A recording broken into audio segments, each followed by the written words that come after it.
ያለምንም የዋጋ ጭማሪና በጊዜ ያለመረከብ ፍራቻ ሳይኖሩቦት በዲፕሎማቶች መንደር ሳር ቤት እንዲሁም የቤተ መንግስት ጎረቤት በሆነችው አዋሬ ላይ ቅንጡ አፓርትመንቶችን እነሆ እያለን ነው። ከ81 ካሬ ጀምሮ እስከ 4 ሚሊዮን ብር እውነተኛ ቅናሽ የተደረገባቸውን መኖሪያዎች 20% ቅድመ ክፍያ ብቻ በመክፈል የግሎ ማድረግ ይችላሉ።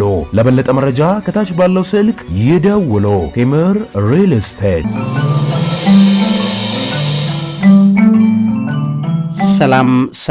ሰላምና ጤናን ፍቅርን በረከትን ያድልኝ። ክቡራትና ክቡራን ሣድስ ቤተሰቦቼ በድጋሚ ተገናኝተናል። ሰበር መረጃ አለ። ሶማሊያ እንግዲህ ለዩናይትድ አረብ ኤሚሬትስ ጋር ያላትን ዲፕሎማቲክ ሪሌሽንሺፕ ወይም ግንኙነት አቋርጫለሁ በሚል ከሰዓት አሁን ከደቂቃዎች በፊት ይፋ ማድረጓ ተሰምቷል። እንግዲህ ከሰሞኑ ያለው የፖለቲካ ንዝረት በአካባቢው ላይ በከፍተኛ ደረጃ እየጦዘ ያለበት ሰዓት ነው። ምንድነው ጉዳዩ ከጀርባ ያለው የሚለው ነገር ያሳየናል። እዚህ ስክሪን ላይ እንደምትመለከቱት ሲጂቲኤን የቻይና መንግስታዊ ሚዲያ ነው። ሶማሊያ has suspended all agreements with the United Arab Emirates በሚል አስቀምጦታል። ከዩናይትድ አረብ ኤሚሬትስ ጋር ያላትን ማንኛውም ግንኙነት አንጠልጥላ አቆይተዋለች፣ ሰርዘዋለች። including deals on military cooperation, security, defense agreement በሚል አስቀምጠውታል። እንግዲህ ያሉ ቋሚ የሆኑ የወታደራዊ ትብብሮች፣ የደህንነት እንደገናም የመከላከያ አግሪመንቶች አሉ ከዚህ ቀደም የዘለቁና እስካሁንም ድረስ ያሉ። እነዚህ መሰረት አድርጋ እነዚህን ሁሉ ነገሮች ከዩናይትድ አረብ ኤሚሬትስ ጋር አቋርጫለሁ በሚል ሶማሊያ ዛሬ በይፋ ያስቀመጠችው መረጃ ሰምተናል። ምክንያቱ ምንድነው የሚለውን ነገር ማየት መቻል ይኖርብናል። ከሰሞኑ እንግዲህ የኢትዮጵያው ጠቅላይ ሚኒስትር ትላንትና ጅቡቲ ሄደው እንግዲህ የነበረውን ዲፕሎማቲክ ሪሌሽንሺፕ ሁኔታዎችን በተመለከተ በግልጽ ያስቀመጡት ነገር እንዳለ ይታወቃል። በተለይ ወደቡን የጎበኙበት ምክንያት አለ። እንደገናም ደግሞ እየተባለ ያለ ነገር አለ። 5 ሀገራት ለዩናይትድ ለሶማሌላንድ እውቅና ለመስጠት እንደተዘጋጁ እየሰማን እንገኛለን። እነዚህ 5 ሀገራት እነማን ናቸው? በዚህ ወደ በኋላ አካባቢ በደንብ አድርጌ እነግራቸዋለሁ። 5 ሀገራት በአንድ ጊዜ ነው ለዩናይትድ አረብ ለሶማሌላንድ እውቅና ለመስጠት እየተዘጋጁ ያሉት እንደተሰማው ከሆነ ማለት ነው። እዛ ውስጥ ኢትዮጵያ ያለችበት ወይ እንመለከተዋለን። ያ የሚሆን ከሆነ እንግዲህ የጂኦ ፖለቲክሱ ከፍተኛ ለውጥ ይመጣበታል ማለት ነው። እጅግ በጣም የሚገርም የጨዋታ ቀያሪ ጊር ውስጥ ለውስጥ እየተከናወነ እየጦዘ እንዳለ የሚያሳይ በርካታ ነገር ትመለከታላችሁ ውድ ቤተሰቦቼ። ስለዚህ ይሄን ግንኙነት አቋርጫለሁ ብላ በይፋ አስቀምጣለች። እንግዲህ ዛሬ ይፋዊ ባልሆነ ጉብኝት የኢትዮጵያ ጠቅላይ ሚኒስትር ዶክተር አብይ አህመድ በዩናይትድ አረብ ኤሚሬትስ ሄደዋል የሚለው ዜና ውስጥ ለውስጥ ተሰምቷል እንደምታውቁት። ከዛ በኋላ በኢትዮጵያም ሚዲያዎች ላይ በግልጽ ስለዚህ ጉዳይ አላወሩም። ነገር ግን በፋና ቴሌቪዥን ላይ አሁን ከ30 ደቂቃው በፊት እንደተመለከትኩት ከዩናይትድ አረብ ኤሚሬትስና በኢትዮጵያ መካከል ያለ ግንኙነት የዘለቀ የሚል ሐሳብ ያለበት ፕሮግራም አቅርበዋል። እዛ ላይ እንግዲህ በግልጽ የጠቅላይ ሚኒስትሩን አካሄድ በተመለከተ ያስቀመጡት ነገር የለም። ነገር ግን ውስጥ ለውስጥ ይሄ ጉዳይ ሌላ ነገር እንዳለ የሚያሳይ ነው ማለት ነው። ስለዚህ ከዚህ አንጻር እንግዲህ ያለውን የሰሞነኛውን ጡዘት በተመለከተ የምናስተውለው ነገር እየሰፋ እየመጣ እንዳለና ምናልባትም ኢትዮጵያ ወደብ የምታገኝበት ከመቼኛውም ጊዜ በላይ ፍጥነት ያለበት አካሄድ ላይ ናት ወይ ያለው የሚለው ነገር በትክክል የሚያሳይ ነገር ነው እየተከናወነ ያለው። እንግዲህ ውድ ቤተሰቦቼ ለምንድን ነው የሚለው ነገር ማየት ያስፈልጋል። ሶማሊያ ዩናይትድ አረብ ኤሚሬትስ ጋር ለምንድን ነው ግንኙነትን አቋርጫለሁ የሚለው ነገር ዛሬ ያሳወቀችው? እንግዲህ ይሄ በጣም የሚገርም ሂስቶሪክ ሎ የሆነ በሁለቱ በዩናይትድ አረብ ኤሚሬትስና በሶማሊያ መካከል ዝቅተኛ በታሪክ ታይቶ የማይታወቅ የግንኙነት መውረድ የተስተዋለበት ሰሞን ነው። ከሰሞኑ እንደሰማችሁት ለዚህም የሚሆነው ዲስፒዩት እንግዲህ ከሰሞኑ ሶማሊያ ከዩናይትድ አረብ ኤሚሬትስ ጋር የሚያጋጫት በተለይ ከአየር ክልል ጋር ተያይዞ ያለ ችግር ተሰምቷል። ከሰሞኑ እንደሰማችሁት የሶማሌላንድ እውቅናም ከዚህ ጋር ተያይዞ የተቀመጠበት ነገር እንዳለ ይታወቃል። ነገር ግን እስራኤል ሶማሊያን እውቅና መስጠቷና ሶማሊያ ግዛቷን አንድነት አደጋ ላይ እንደሚጥሉ በሚታዩ እንቅስቃሴዎች ውስጥ የዩናይትድ አረብ ኤሚሬትስ ተሳትፎ በእጅጉ ያየለ ነው በሚል ጥርጣሬዋን ትገልጻለች። ሶማሊያ እንደምታውቁት በተባበሩት አረብ ኤሚሬትስ መካከል ያለው የዲፕሎማሲ ግንኙነት በባለፉት ዓመታት በጣም ዝቅተኛ ደረጃ ላይ ለዚህም ነው የደረሰው እየተባለ እየተነገረ ይገኛል። የሶማሊያ ባለስልጣናት ከአቡዳቢ ጋር ያለውን ግንኙነት በከፍተኛ ሁኔታ እየተበላሸ መምጣቱን ሰሞኑን እንደተናገሩ ሰምተናል። ይህም እንግዲህ በሞቃዲሾ የፌዴራል መንግስት ላይ ቀይ መስመር ነው የዘረጋው በሚል እየተነገረ ነበረ። በሰሜናዊ ሶማሊያ ራሷን እንግዲህ ነፃ ክልል ነፃ ሀገር ነኝ በማለት ያወጀችው ሶማሊያ በዓለም አቀፍ ደረጃ እውቅና እንዳላገኘችና በቅርብ ጊዜ ግን እስራኤል ሶማሌን በሙሉ እውቅና ለመውሰድ መስጠት የወሰደችው እርምጃ ውሳኔን ተከትሎ ሶማሊያ ሉዓላዊነቷ እንደተጣሰ በተደጋጋሚ እያወገዘች ትገኛለች። የተባበሩት አረብ ኤሚሬትስ በአረብ ሊግ የሶማሊያ ግዛት አንድነት በይፋ እንደምትደግፍ ይታወቃል። ዩናይትድ አረብ ኤሚሬትስ ነገር ግን ከላይ ነው እንጂ በሊግ ውስጥ ሆና ደግፋለሁ ብላ የምትለው ውስጥ ለውስጥ ግን የምትሰራው የሶማሊያ አንድነት እንዲፈረካክስ ነው። ኢትዮጵያንም እያስተባበረች ያለችው እሷ ናት፣ እስራኤልንም ስባ ያመጣችው እሷ ናት የሚል ክርክር እየተነሳ ይገኛል።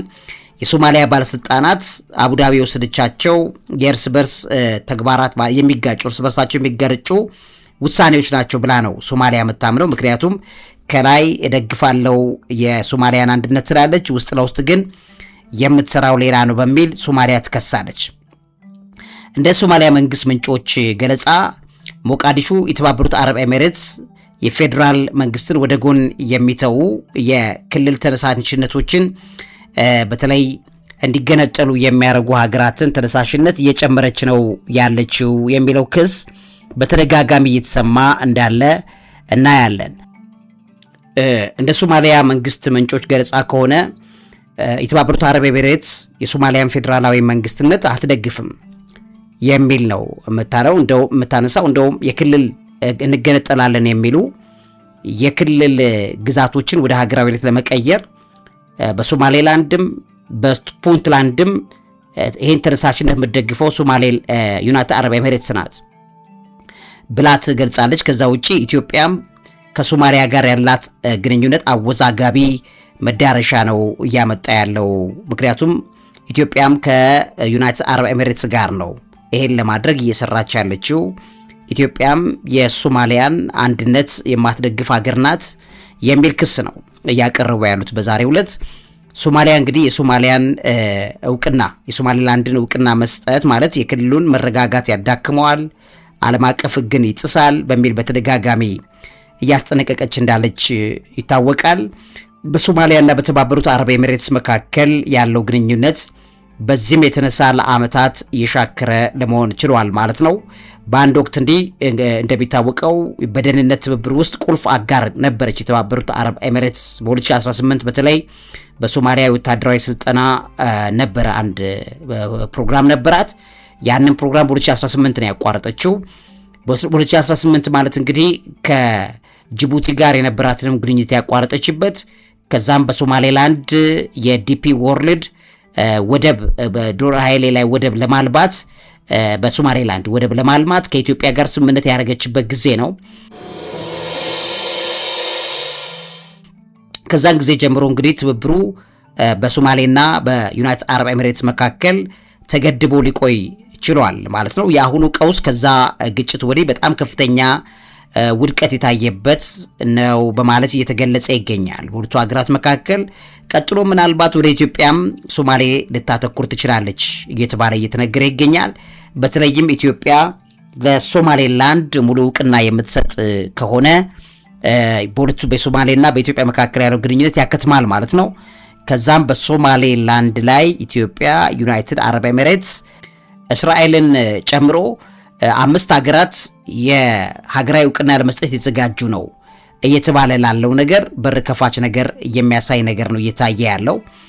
ከዚያ አንጻር እንግዲህ ሶማሌላንድን ቀጥሎ 5 ሀገራት በአንድ ጊዜ የሀገራዊ እውቅና ሊሰጡት ተዘጋጅተዋል የሚለው ነገር በእጅጉ የሚያፋፍም ነገር ነው እየታየ ያለው። እንግዲህ ሶማሊያ በዚህ አካሄዷ የዩናይትድ አረብ ኤሚሬትስን ግንኙነት አቋርጫለሁ ካለች ከኢትዮጵያ ጋርም ግንኙነቴን አቋርጫለሁ የሚለው ቀጣይ ይጠበቃል እየተባለ ይገኛል። ይሄን በተመለከተ እንግዲህ የሶማሊያ ባለስልጣናት እንደዚህ ያሉ እርምጃዎች መደበኛ ባይሆኑም እንኳን የሶማሊያን ክልል በተመለከተ ያላትን የይገባኛል ጥያቄ ሶማሊያ ያላትን ሀገራዊ ሉዓላዊነት በተመለከተ በግልጽ ያላትን አቋም ለመጨመር ወይም ደግሞ ለማጠንከር ይረዳታል ተብሎ ነው ይሄ ውሳኔ እንደተወሰነው በባለስልጣናት ዘንድ የሚታመነው በሶማሊያ ባለስልጣናት ዘንድ። እንግዲህ ከአቡዳቢ ጋር ያላት ውጥረት እየጨመረ በሄደ ቁጥር ሶማሊያ ከሳዑዲ አረቢያ ጋር በክልላዊ ጉዳዮች ላይ ራሷን እያስማማች እየሄደች ነው ያለችው። እንደገናም ደግሞ ከሳዑዲ አረቢያ ጋር ብቻ ሳይሆን ከግብፅና ከቱርኪያ ጋር በተመሳሳይ ሁኔታ እዚህ ቦታ ላይ ያላትን ነገር እያጠነካከረች እየሄደች እንዳለች እንመለከታለን። ይሄም ደግሞ እንግዲህ ሪያድ አቋሟ በተለይ ሳዑዲ አረቢያ የመንን ላይ ያላትን ድጋፍ የምታጠነካክርበት እንደገናም ደግሞ በምስራቅ አፍሪካ ላይ አሁንም ሳዑዲ አረቢያ የራሷን ተጽዕኖ እየጨመረች እንድትመጣ የሚያደርግበትን መንገድ በር ይከፍታል ተብሎ ይታመናል። የሳዑዲ አረቢያን በተመለከተ ደግሞ ግብፅም በዚህ ቦታ ላይ ሳዑዲ አረቢያ ብዙም ተጽዕኖ እንዲኖራት አትፈልግም። የሳዑዲ አረቢያ፣ ግብፅ፣ ቱርኪ በዚህ አካባቢ ላይ ያላቸው ተጽዕኖ እየጨመሩ ሲመጡ እርስ በርስ እነዚህ ደግሞ ኮምፒት የሚያደርጉ ሀገራት ናቸው። በዚህም የተነሳ በምስራቅ አፍሪካ ላይ ያላቸውን ውጥረት እየጨመረ ይመጣል። ዩናይትድ አረብ ኤሚሬትስም በዚህ ቦታ ላይ ያላትን ተጽዕኖ በከፍተኛ በጀት እየጨመረች ትመጣለች። ለዚህም በጣም አጋር ሀገሯ ኢትዮጵያ ናት። ስለዚህ ኢትዮጵያን በከፍተኛ ደረጃ ሰፖርት የሚያደርግ አካሄድ እየተከተለች ትሄዳለች የሚለው ስጋት በሶማሊያውያን ዘንድ ጨምሯል። ተንታኞች እንደሚሉት እንግዲህ የዲፕሎማሲ ለውጥ ይሄ አሁን እያረገች ያለችው ማለት ነው ሶማሊያ በአፍሪካ ቀንድ ውስጥ የሚጫወቱት የባህረ ሰላጤ ሀገሮች መካከል ሰፊ ፉክክርን የሚያንጸባርቅ ነገር እየጨመረ መምጣቱ እያሳየች ትገኛለች። የሶማሊያ መንግስት የዲፕሎማሲያዊ ግንኙነቶችን መደበኛ በሆነ መልኩ ከዩናይትድ አረብ ኤሚሬትስ ጋር ያለው ነገር ማሽቆልቆሉን በግልጽ ነው አሁን ዛሬ ዕለት ያሳየው። ነገር ግን እንደ ጠላት የሚታሰቡ ቀጣይ እርምጃዎች ደግሞ ተጨማሪ ስህተቶችን ይዞ ሊመጣ ይችላል ተብሎ እየተነገረ ይገኛል። ለሞቃዲሾ ክርክሩ ከሁለትዮሽ ግንኙነቶች በላይ እንደሆነና ባለስልጣናት ጉዳዩን ከሶማሊያ አንድነት ጋር የተቆራኘ የህልውና ጉዳይ አድርገው ይቆጥሩታል። ስለዚህ በሶማሌላንድ ጥያቄ ውስጥ የውጭ ጣልቃ ገብነት ቀድሞውንም ደካማ በሆነበት በዚህ ክልል ውስጥ ያለውን አለመረጋጋት ሊያባብስ ይችላል በሚል እየተነገረ ይገኛል። እንግዲህ ለዚህም የሆነውን ቢቢሲ በአማርኛ ገጹ የሶማሊያ መንግስት ከተባበሩት አረብ ኤሚሬቶች ጋር ያለውን ግንኙነት አቋረጠ በሚል ይዞት የወጣውም ዜና ከዚህ ጋር የሚዘግብ የሚጨምር መረጃ ይሰጣል። የሶማሊያ መንግስት ከተባበሩት አረብ ኤሚሬቶች ጋር ያለውን ግንኙነት ያቋረጠው የሁለትዮሽ ስምምነቶችን በአጠቃላይም እንደሰረዘም ጭምር መረጃው ደርሶኛል በማለትም አቅርቦታል። እንግዲህ ከበርበራ፣ ከቦሳሳ፣ ከኪሱማዮ ወደቦች ጋር የሚገናኙ ስምምነቶች እንዲሁም ከሶማሊያ የፌዴራልና ክልላዊ ተቋማት ጋር የተደረጉ ስምምነቶችም እንደተሰረዙ እየተነገረ ይገኛል። የበርበራ ወደብ ስምምነት ነበረ በ2016 የነበረ የሶማሌላንድ አስተዳደር ከዲፒ ወርልድ ጋር የተፈራረመው ነው። ሶማሊያ ስምምነቱ ላይ ያለ ፌዴራል መንግስት እውቅና የተፈረመ ነው ብላ ስትቃወም እንደቆየች ይታወቃል። ስለዚህ ሶማሊያ መንግስት ውሳኔውን ያሳለፈው የሀገሪቱ ሉዓላዊነት የግዛት አንድነትና ህገ መንግስት ለማስጠበቅ ነው በሚል ዛሬ ይህን ውሳኔ ይፋ ማድረጉ እየተነገረ ነው። የሶማሊያ መንግስት እንግዲህ የሀገሪቱ ነጻነት፣ ብሔራዊ አንድነትና ፖለቲካዊ ሉዓላዊነት የሚገዳደር ድርጊት ስለፈጸመ ዩናይትድ አረብ ኤሚሬትስ ይሄንንም ማስረጃ አግኝቻለሁ፣ ስለዚህ የወሰድነው እርምጃ ጠንካራ መሆኑን ለማሳየት አድርገናል በሚል ገልጸውታል። መሰል ድርጊቶች ዓለም አቀፍ መርህንና ሉዓላዊነትን እንደሚጥሱ እንዲሁም የተባበሩት መንግስታት፣ አፍሪካ ህብረት፣ የእስላሚክ ትብብር ተቋም እንደገና አረብ ሊግ ያረቀቋቸው ጣልቃ ላለመግባት የተደረሱ ስምምነቶችን ይጣረሳል። ስለዚህ በዚህ የተነሳ ሶማሊያና ዩናይትድ አረብ ኤሚሬትስ ግንኙነታቸውን አቋርጠዋል በሚል ዛሬ ይፋ አድርገዋል ማለት ነው። ውሳኔው የሶማሌላንድ አንድነት እና ነጻነት የሚገዳደር ድርጊትን ይቃወማል። ስለዚህ የሶማሊያ ዜጎችንም ጭምር ይሄ ጉዳይ እንደሚመለከትም የሶማሊያ መንግስት እንዳስቀመጠ እንመለከታለን። የሶማሊያ ውጭ ጉዳይ ሚኒስትር ውሳኔውን ለተባበሩት አረብ ኤሚሬትስ፣ ለአፍሪካ ህብረት እንዲሁም ለመንግስታቱ ድርጅት የሚያሳውቅ መሆኑንም ጨምሮ ገልጿል ማለት ነው። እንግዲህ ይህንን ነገር ስንመለከት በኢትዮጵያና በሶማሊያ መካከል ላለው ግንኙነት ከፍተኛ መሻከር ሊያመጣ የሚችል መንገድ እየተከፈተ እንደሆነ የሚያሳየው 5 ሀገራት በአንድነት ሆነው ለሶማሌላንድ በአንድ ጊዜ እውቅና ሊሰጡ ይችላሉ የሚለው ነገር ለሶማሌላንድ እውቅና ሊሰጡ የሚችሉበት ነገር በር እየተከፈተ ነው የሚለው ዜና ከዚህ ጋር ተያይዞ እየተነገረ ያለ ነው።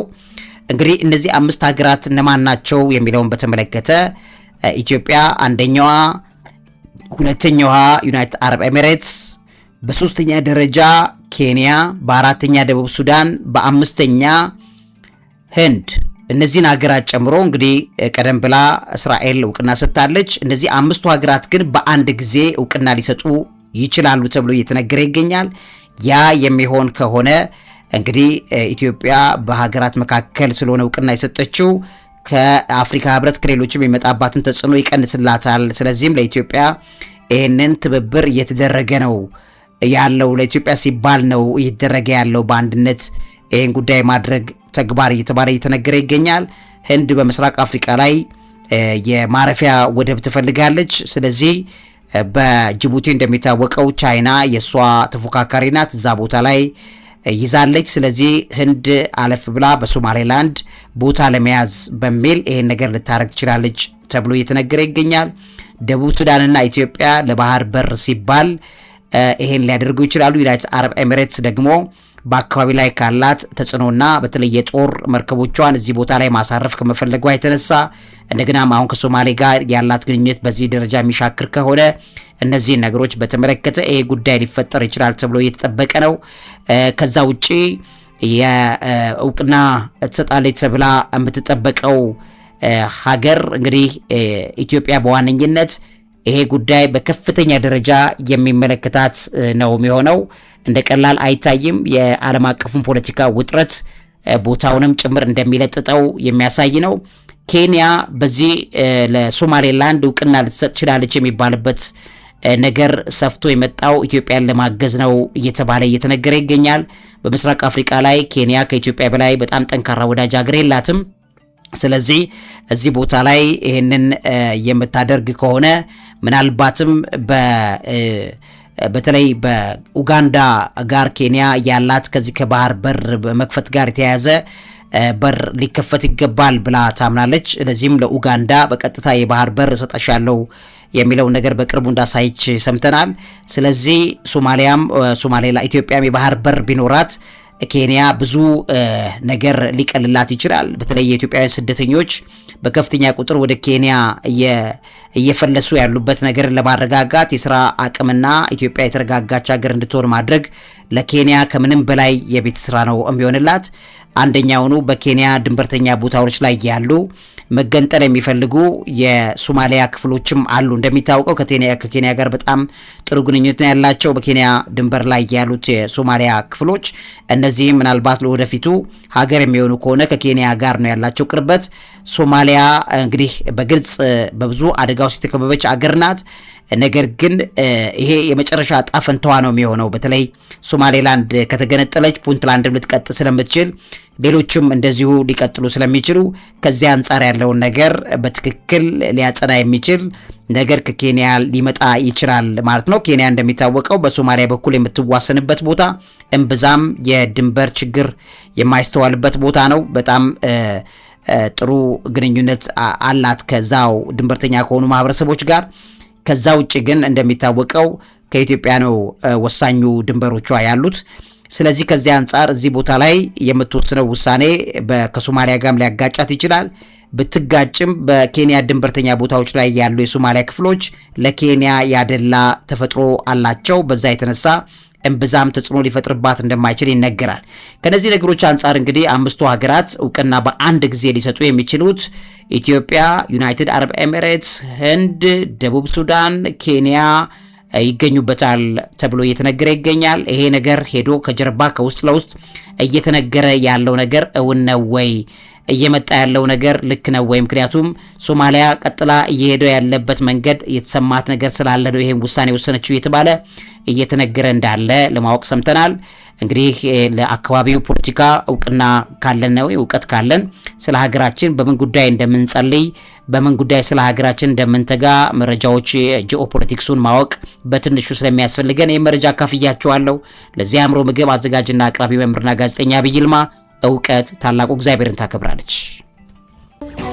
ያለምንም የዋጋ ጭማሪና በጊዜ ያለመረከብ ፍራቻ ሳይኖሩቦት በዲፕሎማቶች መንደር ሳር ቤት እንዲሁም የቤተ መንግስት ጎረቤት በሆነችው አዋሬ ላይ ቅንጡ አፓርትመንቶችን እነሆ እያለን ነው። ከ81 ካሬ ጀምሮ እስከ 4 ሚሊዮን ብር እውነተኛ ቅናሽ የተደረገባቸውን መኖሪያዎች 20% ቅድመ ክፍያ ብቻ በመክፈል የግሎ ማድረግ ይችላሉ። ለበለጠ መረጃ ከታች ባለው ስልክ ይደውሉ። ቴምር ሪል ስቴት